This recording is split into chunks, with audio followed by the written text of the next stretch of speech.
Hello everyone, this is Remleiz from 40k Theories, and welcome to the third edition of the mini-theory / question compilations. So without further ado, let's begin. Do female Abhumans exist? I can't believe I was actually asked this, but okay. Abhumans is the collective term given to those species who have evolved from standard Homo sapiens. Despite having evolved to become larger or smaller, hairier, scalier, or more or less cognitively sound compared to other human species, they are still human, and thus they will still have male and female members of the species. However, this doesn't necessarily mean they will retain the obvious sexually dimorphic characteristics, with females potentially looking almost identical to males when fully clothed and armoured in some strains, although they would still retain other traits such as distinct genitalia between the sexes.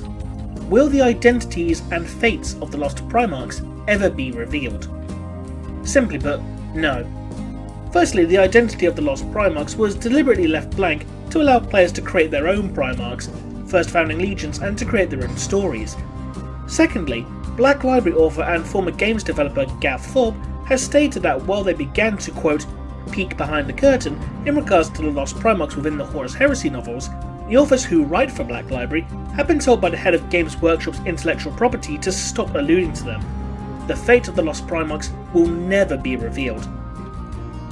Even if Black Library were allowed to delve into the subject, given how long the mystery itself has been going on for, the real question is, would you even want the fate of the Lost Primarchs to ever be revealed? Because at this stage, nothing could ever live up to fan expectation. What do Space Marines eat? In battle, Space Marines rely on a self-sustaining nutrient reservoir within their armour to maintain their bodies and eliminate the need to eat or drink. However, when the Astartes do get to enjoy some downtime, they will enjoy meals prepared for them by the chapter serfs.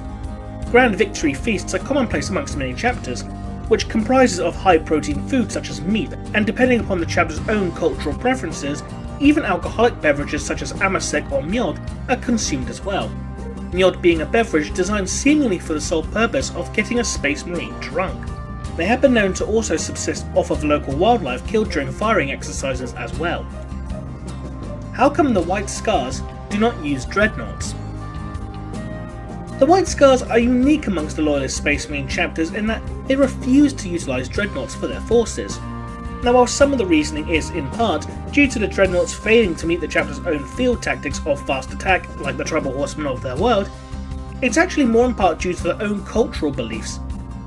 They believe that when a warrior dies, his spirit is free to roam the windswept plains of his homeworld, as he did in life when he was a young man, living a life of wandering the steppes of Chigoris.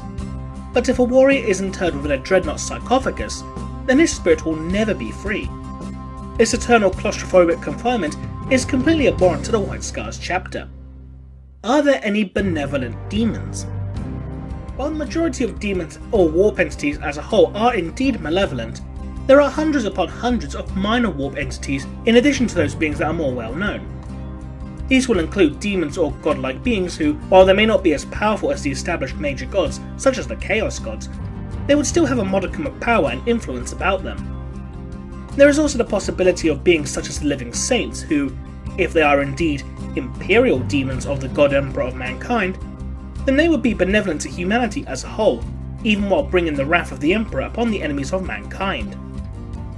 In addition to this, there do exist benevolent gods, such as the Eldar god Isha, and it's entirely possible that, if she wasn't in Nurgle's domain, she could create her own demons, or, if you prefer to use a different term, angels.